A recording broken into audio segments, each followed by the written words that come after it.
எடப்பாடி அரசு எங்க பேர் பிரச்சனைய வெளியில அவர் கொடுத்ததுனால, அடுத்த சமுதாயத்துக்கு கொடுத்ததுனாலதான் வந்து தோத்து போச்சு.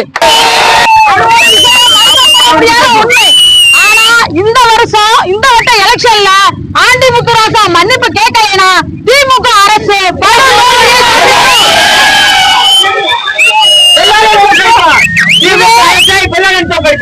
இல்லைனா இது வந்து ஒரு கண்டனம் கிடையாது. திமுகவுக்கு நாங்கள் விடும் எச்சரிக்கை. அப்பேற்பட்ட மோடி ஆட்சியில இருந்து எடப்பாடி அந்த வேலையை செஞ்சதுக்கு அவரை அரியணை இறக்கிட்டு இதே திமுக அரசு ஆளுங்கட்சியை ஏத்துனது நாங்கதான். எங்க ஓட்டு இல்லைன்னா ஆனா அதே திமுக அரசை சேர்ந்த எம்பி, நீலகிரி எம்பி, ஆளுங்கட்சி எம்பி, டிஎம்கே எம்பி, அவர் வந்து இன்னும் வரைக்கும் மன்னிப்பு கேட்க 3 மாசம் ஆக போகுது. இனிமேல் கேட்கணும். இந்த மாபெரும் போராட்டத்தில் ஈடுபடுவோம்.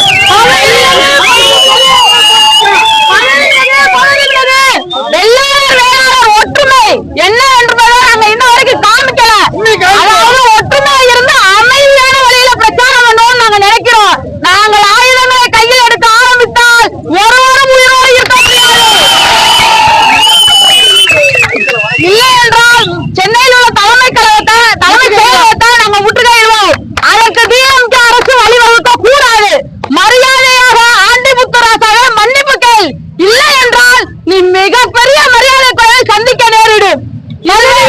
பதவி விலகு.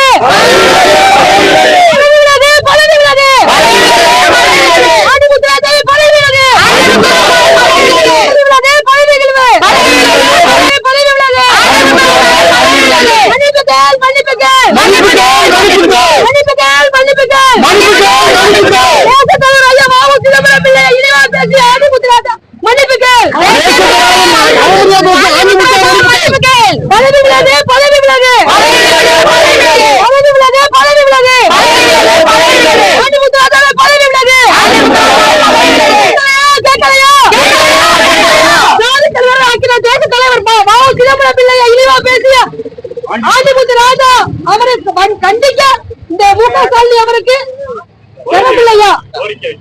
கோரிக்கை வைக்கிறது. என்ன கோரிக்கை பண்ணாங்க?